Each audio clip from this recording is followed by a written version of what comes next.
तो नमस्कार, जय हिंद, जय भारत। नाम रमेश सिंह, ठगी पीड़ित जमाकर्ता तब जब संगठन, राष्ट्रीय महासचिव।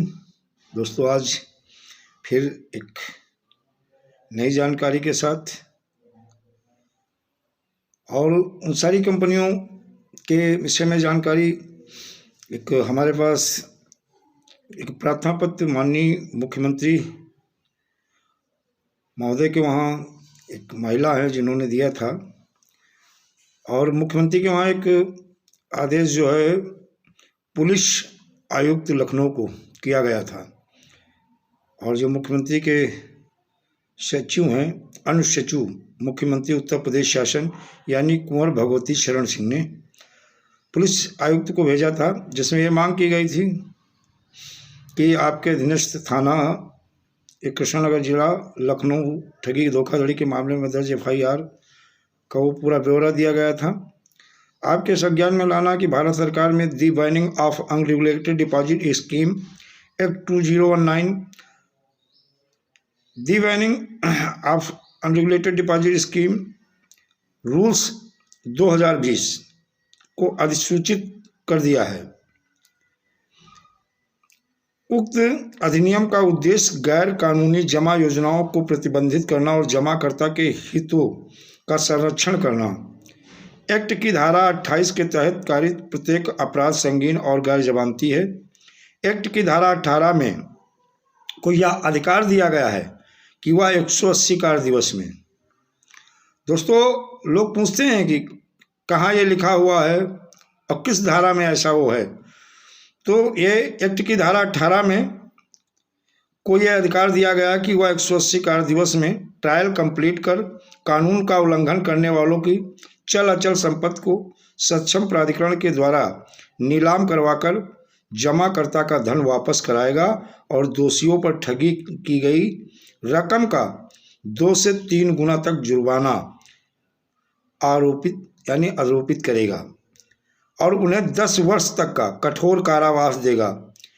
वर्ष एक्ट कानून को हाल में ही राज्य सरकार ने भी अपने राज्य में लागू करने की सूचना वित्त मंत्रालय भारत सरकार को दी है। राज्य में निवेशकों के हित के संरक्षण के लिए अपना राज्य स्तरीय कानून भी है, यानी देखा जाए राज्य स्तरीय कानून भी है।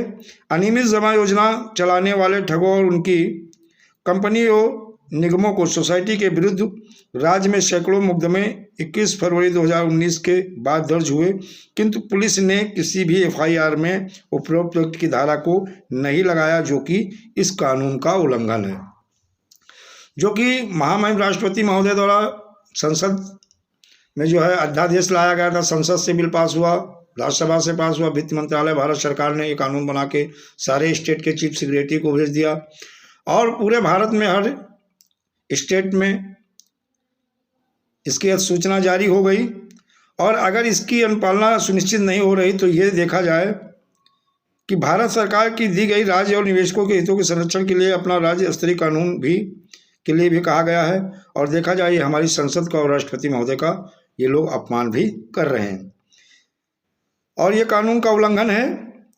उक्त एक्ट के अनुसार इस एक्ट का अत्यंत उल्लंघन करने के संदर्भ में अपराध में दर्ज किसी भी मामले की जांच थाना अधिकारी की रैंक से कम रैंक वाला अधिकारी नहीं कर सकता है। इस एक्ट में ऐसा कहा गया है और इस कानून में ऐसा कहा गया है। तो दोस्तों, ये कॉपी हमारे पास ऑलरेडी है, आप देख सकते हो। तो दोस्तों, इस तरह से इसमें भी वही खाना पूर्ति की जा रही है, इधर उधर भटकाया जा रहा है।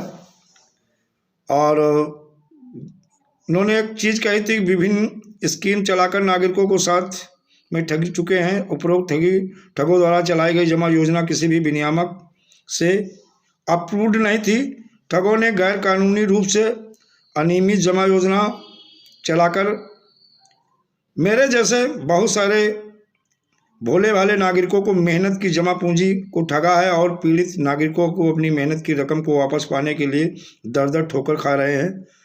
और इन्होंने जो है माननीय मुख्यमंत्री महोदय से अनुरोध किया है कि इस बट की धाराओं को इसमें जो है सम्मिलित कराकर दिवस में इनका भुगतान कराया जाए। इन्होंने माननीय मुख्यमंत्री महोदय को पत्र भेजा था, जिसकी कॉपी मैंने आपको दिखा दी है।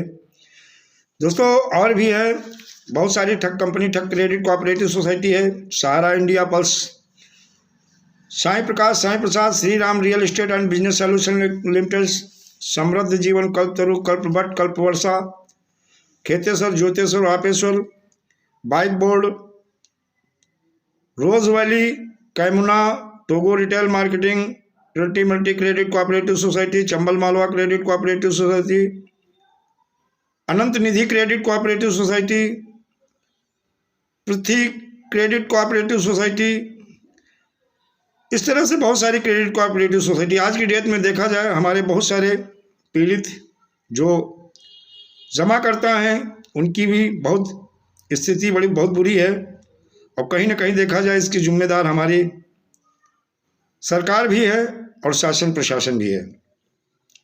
और एक चीज़ है, अभी आदरणीय माननीय अध्यक्ष यानी निदेशक अंतर्राष्ट्रीय अपराध ब्यूरो वित्तीय अपराध शाखा को एक सीनियर सिटीजन है, उन्होंने पत्र लिखा था।